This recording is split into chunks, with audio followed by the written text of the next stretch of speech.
and that's us recording. So, first of all, thank you very much, Sappercop, for agreeing to come on and having a wee chat with me this morning. It's early afternoon for me, but it's incredibly early in the morning for you. Right. Yeah. Thanks for having me. It's an honor. I kind of view it almost as equal as to being on with the dude, which I never got the opportunity to do. Yeah. I mean, we've got the studio anyway, so that's Yeah. we've got the studio. I'm still searching for his whiskey that he left over. He actually on my advice, he bought a very nice bottle of Macallan, and as far as I know, I don't think he ever got it finished. So it must be lurking around here somewhere. Yeah. Yeah, it's hiding somewhere in that shed back there. Yeah. He was into the Johnny Walker. Was it the Black Label? He kept going on about. Ooh, yes. That's rough. But it's a blended whiskey. It's not a single malt. So I do prefer the single malt whiskey. Single malts, okay. Yeah. And which we've got one or two here in Scotland. Gotcha. Okay. Yeah. I'm more of a Crown guy myself. If I ever take the opportunity to drink, which usually isn't very often, and most of the time it's when I'm camping. Sure. Is Crown? Is that am I right in saying that's a beer? It's a whiskey. Oh, it's a whiskey. All right. Okay. And what sort of beer do you like? I'm not really a beer guy. No? I'll do a Guinness every now and then. Yeah. Or if I can find somebody that does a good black can. But other than that, I don't really drink much anyway. But usually when I do, it's liquor. Sure. Yeah. Okay. I spent 2 years in Germany, and that kind of did it for me. I had more beer than anybody should have in their life. Yeah, they don't do pints, do they? They do the big 2-pint jugs, and yeah. Although here in the UK we have our yard of ale. I don't know if you've ever seen that, yeah. And you've got to drink it in one, and the problem is there's a big bulb at the bottom. So all of a sudden that comes rushing along as well. You think you're doing well. Not that I've ever tried it. No, yeah, I tried it once, and while I was in Germany, there was a pub that did it, and if you don't do it just right, you were getting that whole bulb in your face. Anyway, as I say, great to have you on. We were just chatting just a moment ago about when I would have first came across Sappercop, and you were saying on Twitter. Yeah, more likely. Yep. Yeah. But can I take you further back to when did you first watch Making a Murderer, and what were your sort of initial thoughts on it? Because the beauty of speaking with so many different people is they all come from different backgrounds. They have slightly different perspectives.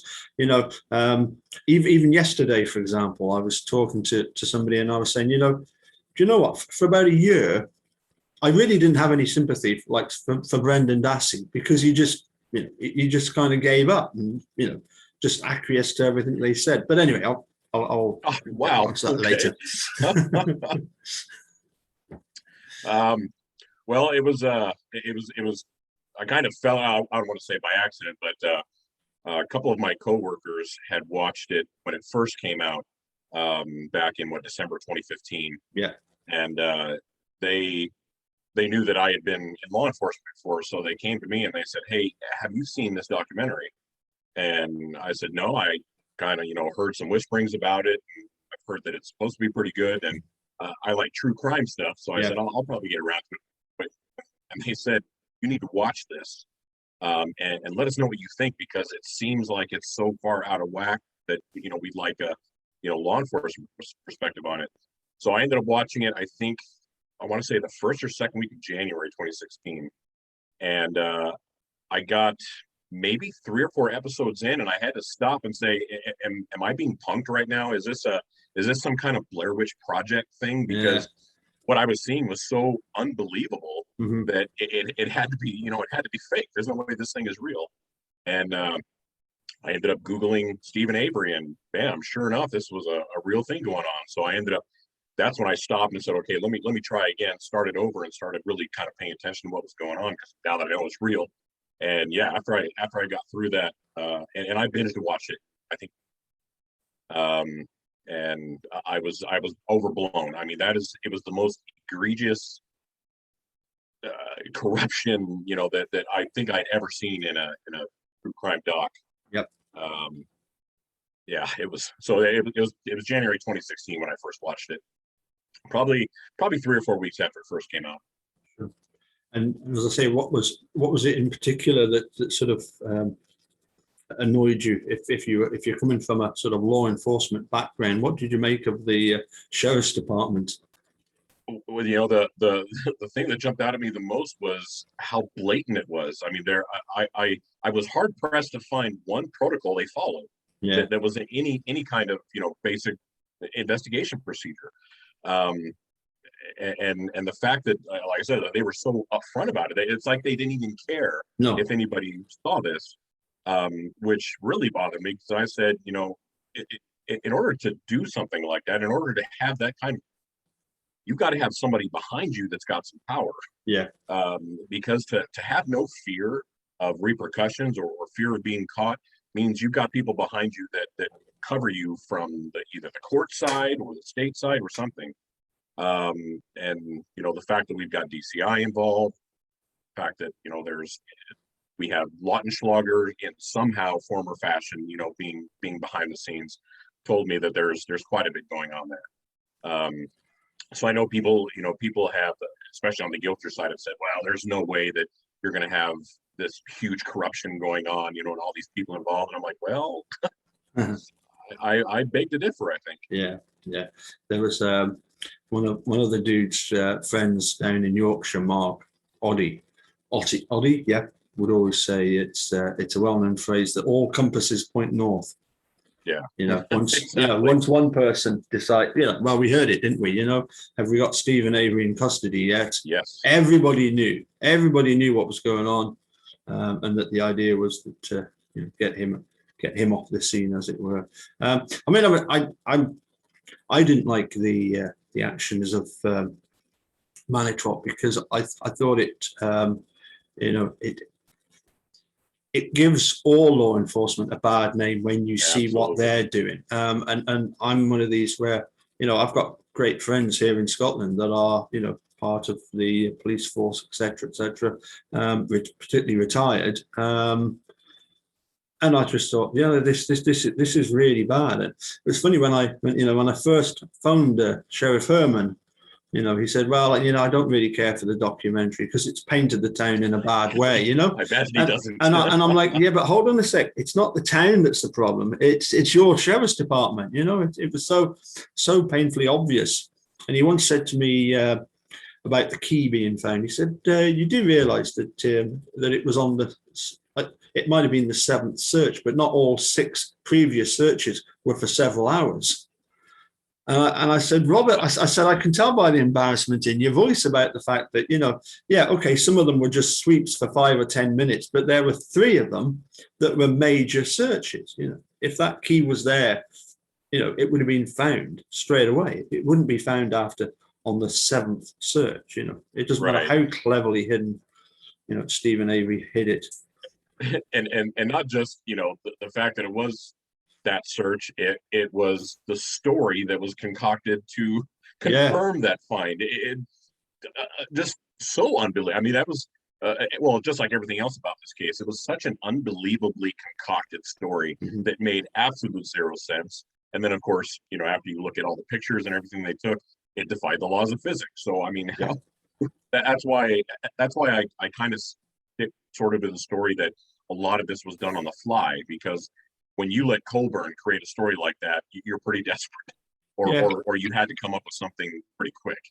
I often wonder, in which training manual to be an evidence technician does it say to twist and turn and be rough with the evidence? I'm sort of mind boggles at that one, but no, it struck me that because of who the Averys were, that people were willing to go with this story that the police had come up with, and also I certain sympathy for Penny Bernstein, and possibly other people, because even maybe the Holbach family or some of the Holbach family, if you think something's wrong, who do you turn to? Right. It's not like you can call the A-team. Yeah, and especially poor Penny. I mean, how bad do you have to be to take a victim and turn her into a tool? Yeah. To use against somebody and manipulate her the way they did. Masterful job. Idiots, of course, but masterful job in turning it that way and getting your guy. Mm-hmm. And we can say the same thing about this case. Masterful way of setting it up to frame him again. Did a crappy job, and it took Zellner 5 minutes to figure out what you did. Yeah.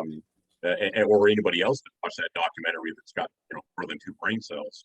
Yeah. Just it just blew me away, and that's why I said it was so blatant that anybody could watch that and said, even people that have no law enforcement training could watch that and say, that doesn't seem right to me. I seem to think, watching CSI or any of these shows that, gosh, they usually do grids and they usually record where they find things, and he did none of that here. Yeah, so it flew in the face of any common sense or basic protocols. Yeah, I mean, it's like number one rule of being an evidence technician is not just photographs, but close up and mid range, and really try and get a picture. When you think how many thousands of photos they generated on loads of other things, but the most important thing, if this was the actual crime scene, if it was the crime scene, you would want as much documentation as possible. Yeah, I've never, obviously I was never around long enough to get to the investigator or detective level to run an investigation, but I assisted on a couple of them, and that's why I say there's no such thing as too many photos, because you never know when something you might have taken a photo of is gonna come in handy later on. So they took.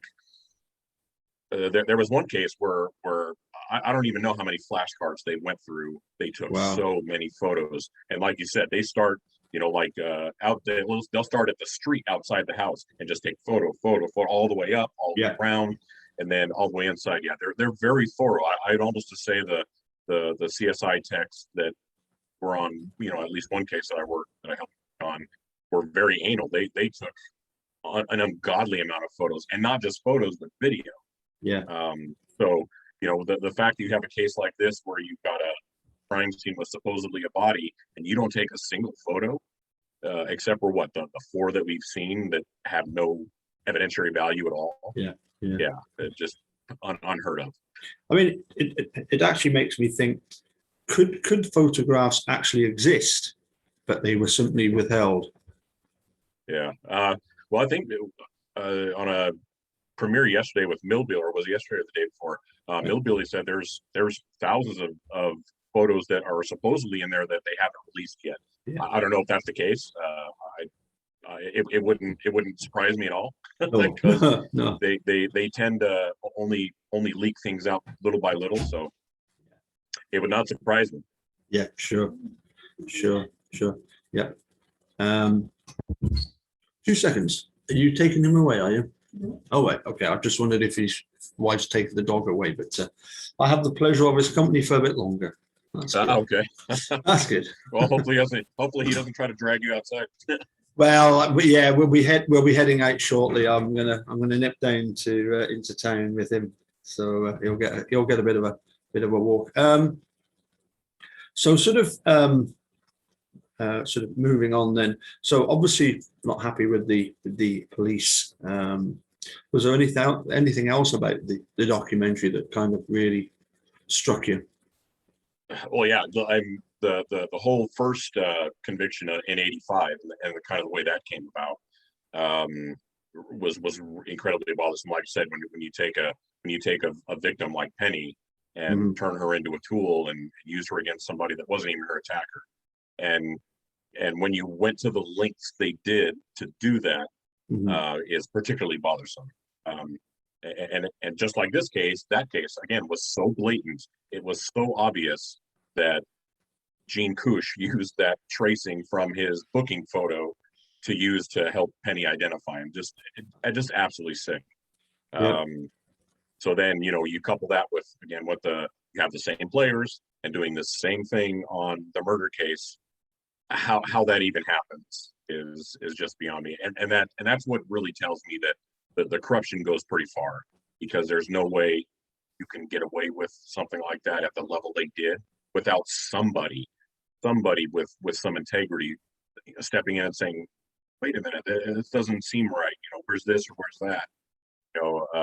I made a tweet the other day talking about it. If I had taken this case to one of my DAs and put it on their desk, I'd have lost my job. My supervisor would be having to explain the level of incompetence on the case, and that would went all the way up. So the fact that anybody took that case and ran with it and got a conviction tells me that there's a pretty powerful backing there in some some form or fashion. So that's what bothered me the most, is just how blatant and corrupted it was. And like you mentioned, that really paints almost all law enforcement in a bad light. You have everything that's going on these days around use of force and all that, and then you have stuff like this. So I can see why people have this huge distrust of law enforcement. Even me, I've worked with them. I'm usually my default is usually to believe the police. So, but even at this point, I'd be one to, if I ever got in contact with the police where they wanted to interview me, I'm not going anywhere. I'm calling it clear, even though I've done nothing, because you almost have to protect yourself first. Yeah. And unfortunately, with the case of Steve and Brendan, as soon as they were treated as suspects, that they were quite happy to talk, weren't they? And obviously Brendan in particular, that's what really irked me, was the fact that Brendan was just going along with Wiegert and Fassbender. I'm thinking, shut up, what are you doing? At least put up some sort of a fight. But no, he didn't. He just quite happily went along with everything. As I say, it took me about a year to sort of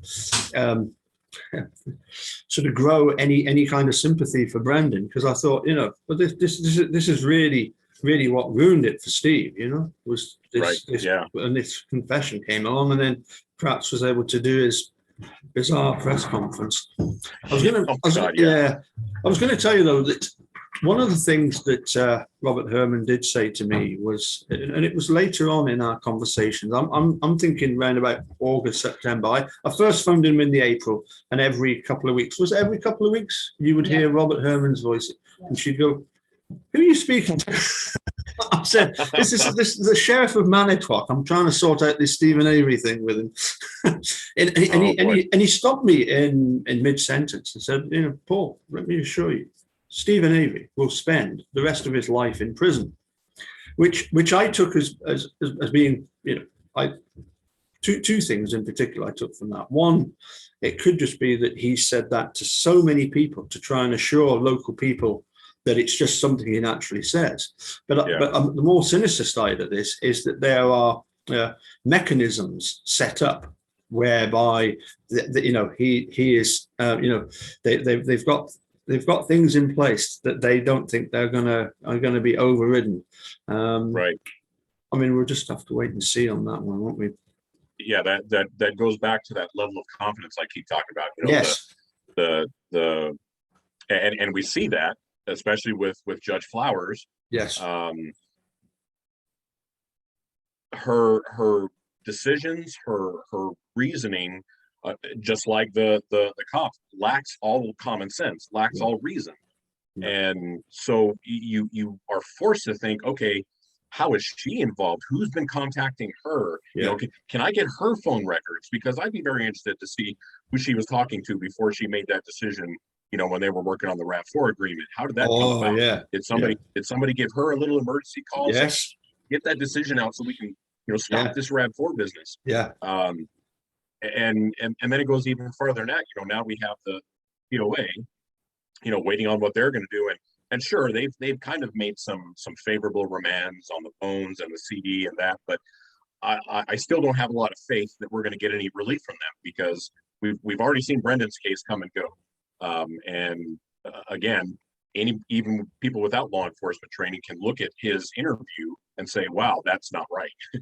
That is so off." And an actual cop can look at that and say, "Okay, the techniques are read. The techniques have been used against adults, And there are ways to do that without going to the extent they did. But for them to try to say, oh, we didn't know he was, mentally handicapped or, intellectually challenged, BS. They did that on purpose. They knew exactly what they were doing. And on the Brendan thing, but thing I've got to point out, because people seem to be in great support of certain family members lately.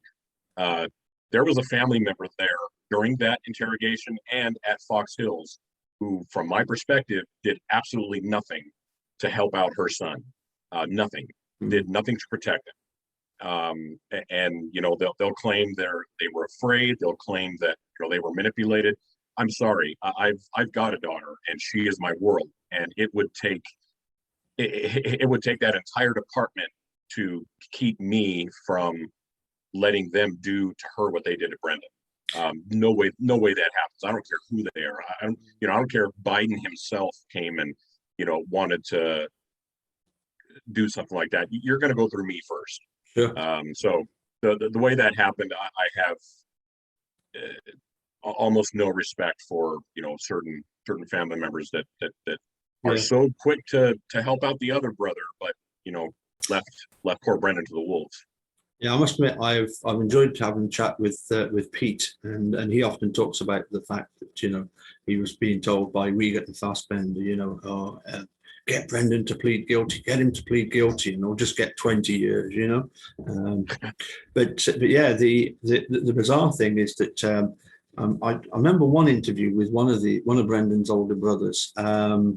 And it's like the older brothers, the policeman says something along the lines of, are you not happy with this? Are you not comfortable with this? And he says no.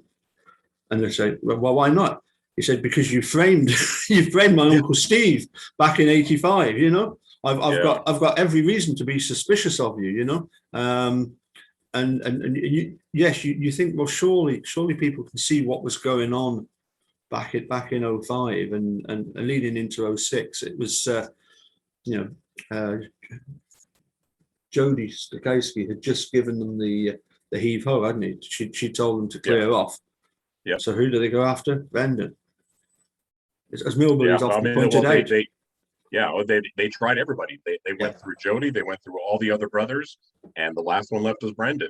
Yeah. And how convenient that you have somebody who's I'll use the term intellectually disabled, and wow, easy enough. And now we've got him, and we can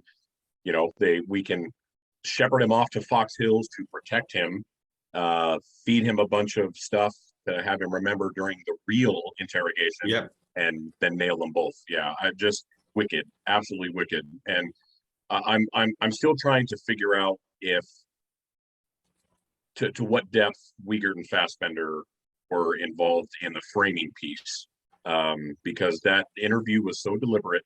And like I said, there is no way they didn't know he was intellectually disabled, because they've already interviewed him several times before. They pulled him out of school that one day, and then Fox Hills. So they had to have known. You can't deny that.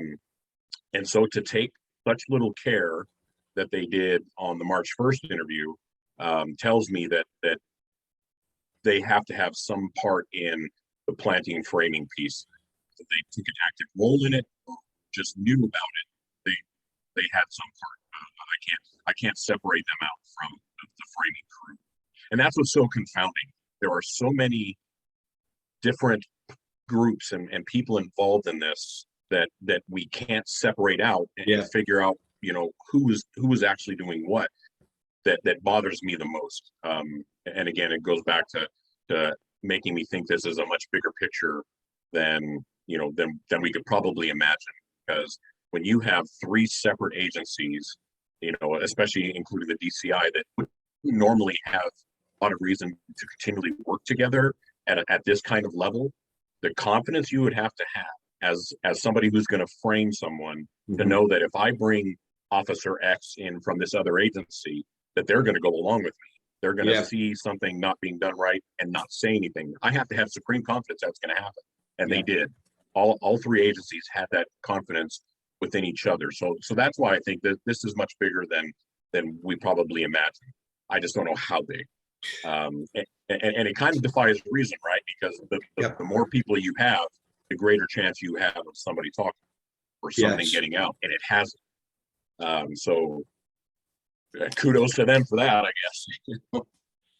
Yeah, I mean the thing that struck me as being most bizarre was that as I was watching Making a Murder, I'm thinking, well, when's somebody going to come along from a sort of an outside agency, and it is actually going to say, hold on a sec, guys, what you're doing is all wrong, and and they're going to correct it all.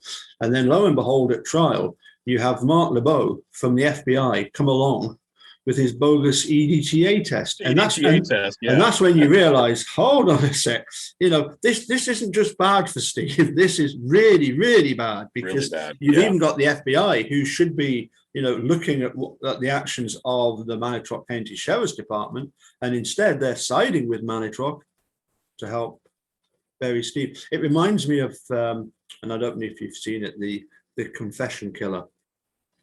Yes, yeah, that was a good one. Lucas. Yeah, so I had a chat with just at the weekend, keep talking to the walking weekend with Vic Fazell, and you remember him when he went to the FBI and said, I think we've got problems here that you need to look at. The guy turned around and says, no, we won't be looking at that, but we are going to be looking at you. And that's yeah, kind of goes along with that whole. That philosophy that Reagan had about, things you should be afraid of. When somebody shows up at your door and says, I'm from the government and I'm here to help, you should be very afraid. Yeah. It's amazing. Yeah. So you've got the FBI, you've got the Wisconsin DOJ, you've got the state crime lab, you've got, and then 2 different sheriff's agencies. And then you've got the sheriffs themselves personally involved. Yeah. Just absolutely crazy. And all these people are involved before you ever even have a crime. Yeah. All these people are on site when they first find the RAV. Yes. And if you think about it, even when they found the RAV, you still don't have a crime. All you have is a missing person. Yes. And last I checked, being missing is not a crime. Mm-hmm. Especially as an adult, you could be doing, you could be anywhere. If that had been a child or somebody under the age of 18, different story, because now you've got a level of emergency that you really got to act on. But it's kind of different when you're talking about adults. Still, you have no crime, but then you have all these DAs and sheriffs showing up, and that's another little red flag goes off. It's like, that's unusual. Yeah. So you touched on the obviously what we're looking forward to now is presumably Paul Riley, making a decision to remand the case for the 3rd time. And it was, and I'm sure I've read it, so somebody put it to me that the interesting thing is going to be the wording of how it's remanded, because it could be a case of here you go, Angie, have a look at this and do whatever you want to do, or it could be, now then, Angie, we've sent this is now the 3rd time, this is no longer an option, you are going to have an evidentiary hearing. It could be an absolute masterstroke by Kathleen Zellner. It could, yeah. I remember this discussion came up on one of Tracy's lives. Yeah. And Travis happened to be in the chat at the time.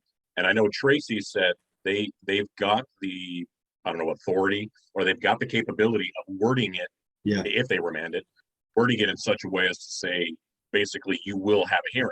Yes. But then Travis chimed in and said, well, no, the likelihood of them doing that is very, very low. They will most likely say it just like they did last time, and say, hold, any hearing or actions that you deem necessary. Yeah. And we all know Flowers is never going to allow a hearing on this. She'll take it, she'll sit on it, and then she'll come up with some, some other idiotic reasoning for not doing it, and then kick it back. Because, from my perspective, the state wants this to disappear. And for the states, for the states, look, it has to disappear. Because if it doesn't, if Stephen somehow gets relief, or there is somehow a hearing granted, especially on the entirety of Zellner's brief, it's absolutely game over for so many people. Mm-hmm. So there is no way they can let this happen. Now, we have no way of knowing how far the fingers extend into the court system. How far up do they have control? Do they have the COA? Do they have the Wisconsin Supreme Court? No way to know that. I guarantee they've got Flowers, just because of her connections to Kratz, etc. So I have no doubt they've got Judge Flowers in the bag. I don't know who they would have in the bag at the appeals that they could control from that perspective. For that matter, the Supreme Court. I would like to think they couldn't go that far, but who knows? So I could see this getting remanded back. I could see them basically using the same language they did last time. Flowers will sit on it, make her crazy decision to not kick it back, and then at that point, then it's really a crapshoot. I don't know, like I said, since this is going to this could open up a huge can of worms for the entire state. Mm-hmm. So I don't know that it'll happen at the state level. And I've said many times, I really feel like the state wants this to get to the federal side so that they can be protected by HEDPA. And, just like we saw in Brendan's case, even though it's so blatant, it's so blunt, and it's so obvious, but they're going to use HEDPA to kill him. It's not going to be a matter of whether he did or didn't or how bad the confession was. They're going to use procedure. They're going to say, well, the state courts didn't violate it to the extent, that the federal courts needed to provide relief. That's what I think is ultimately going to happen. And that's horrible. And it's really bad for Stephen and the entire family. But that's the system. Yeah. So, I mean, I want to be wrong. I hope I'm dead wrong. And the COA actually does their job. But yeah. I mean, obviously, as you touched on, there is this connection going back with Angie and Kratz, and probably because she's in Sheboygan next to Manitowoc, the judges, the DAs, and the sheriffs, they all work together, and I'm sure that a lot of the time it's on genuine stuff, but when it comes to something like this, they sort of what's the word? Sort of close the wagons or circle the wagons or whatever. The wagons, But interesting, isn't it, that one of the members of the Court of Appeals was Brian Hagedorn, and now he's in the Wisconsin Supreme Court. And apparently he is sympathetic to Stephen Avery's case. Really? Okay. Yeah, but that's what I've heard.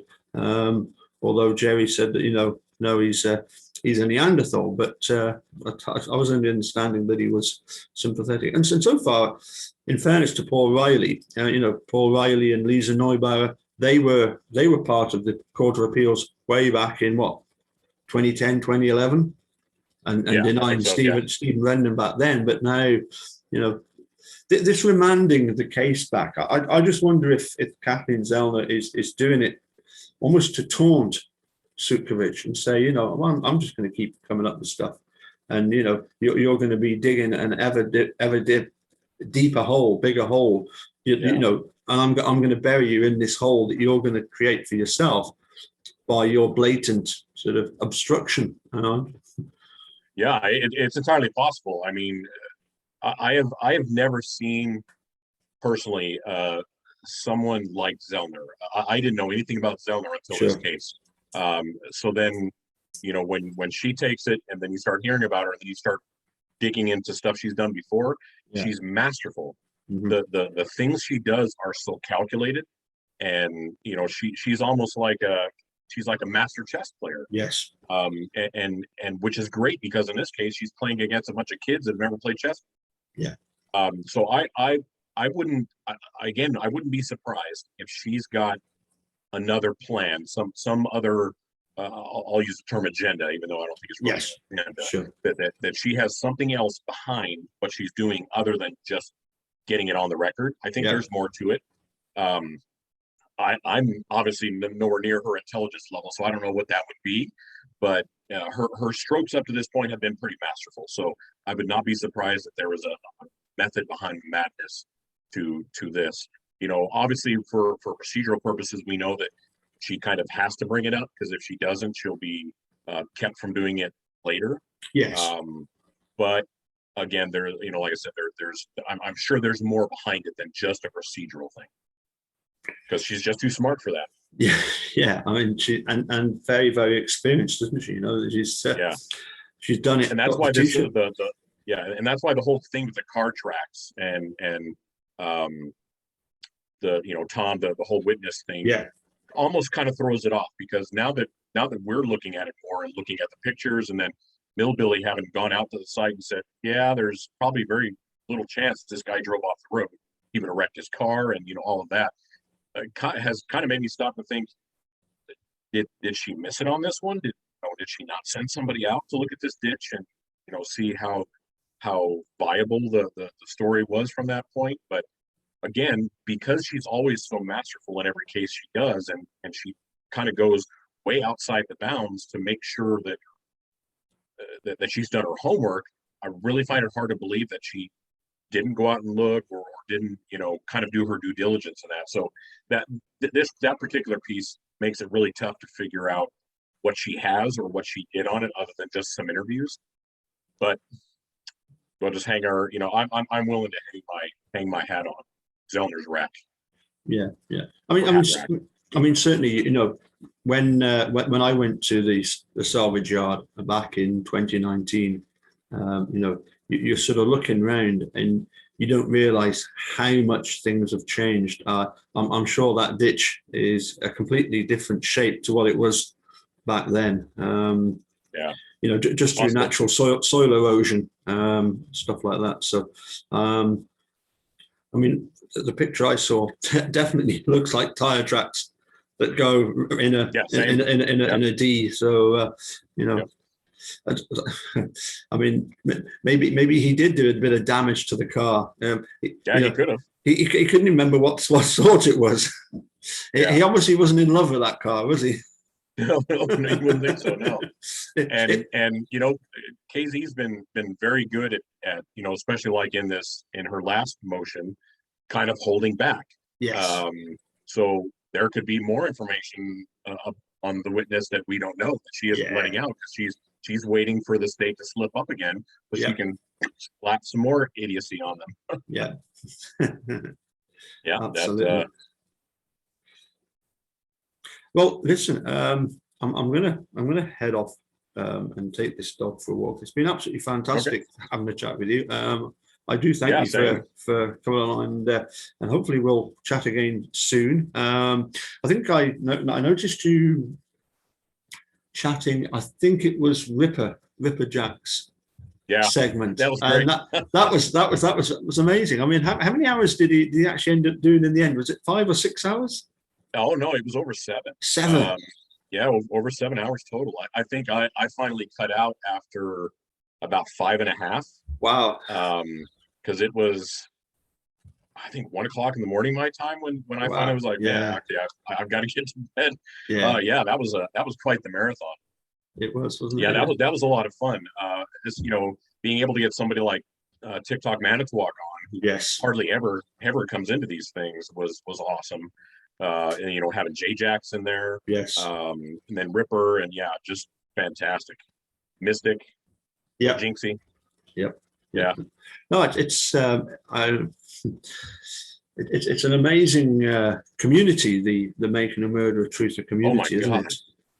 I have never seen this kind of thing happen. I've never personally seen a simple case get this kind of attention with this type of group of people who have donated their own money to get all these court documents and evidence logs and tapes and everything, and then go beyond that to do the research to find all these holes. And it just amazing. I mean, the group of people that have devoted their time and their money to this is just outstanding. I can't even find words to describe how awesome it is. And then to sit and think, I look at the things that some people have done, and compared to what I've done anything on this case. I just give my 2 cents every now and then, throw a tweet here and there, or come do I think this is only the second interview I've ever done on anybody's channel. So I think of that and go, man, in the grand scheme of things, I'm a tiny compared to people like J-Jax and G and TTM and people like that. And so it's absolutely amazing. So for me, it's a pretty big honor to be on your channel or Ripper's channel or anything like that, because I have really contributed a whole lot to this case. Well, I mean, from our point of view, what's really good is all these new people that have come along and are willing to do what you've done, which is to come on and talk about it from your perspective, and that was really what I remember way back when I used to do Skype calls with the dude, and he would record them and then put it out as a video. And I remember saying to him, we should really try and get more people, more supporters, because obviously what would have been ideal would be for the dude to phone up Jerry Butin and Dean Strang and Steve Drizzen and Laura Ido, say, "Oh, can you come on and have a chat in half an hour?" Yeah. But for some reason they well, I think I know why they're reluctant to do most interviews. It's because if they agree to do one YouTuber, then they would feel like they've got to do a load of others, Yeah. But, well, and the four of them are well, especially Buting and Strang. They like Buting has said many times, there's a chance he or Dean could be called. Oh yeah. In a hearing and be a witness. So I can see why him and Dean would kind of put the brakes on doing stuff like that. And even on Twitter, he only says so much. Yes. Before he has to, kind of put the brakes on. But Laura and Steve, I think would be great. I don't know if they would have the same issues like Jerry and Dean would. I can't see any reason why Steve and Laura would be called to be any kind of witness. But because Brendan's case is still kind of active, sort of, maybe they're under the same kind of restrictions. I don't know. But that would be great. Yeah, I just think it's as I say, if they agree to come on one YouTuber's channel, then then everybody, they'd have to agree to everybody, and it would just get a bit much. But as I said to the dude, get some of these supporters to come on and have a chat, and we actually got together and said, well, why don't we encourage people to do a little video, and Mark Hodinitz was one of those original videos, and as I've said many a time, if Kathleen Zellner is pain in the neck #1 for Wisconsin, Mark comes a very close second. Number 2.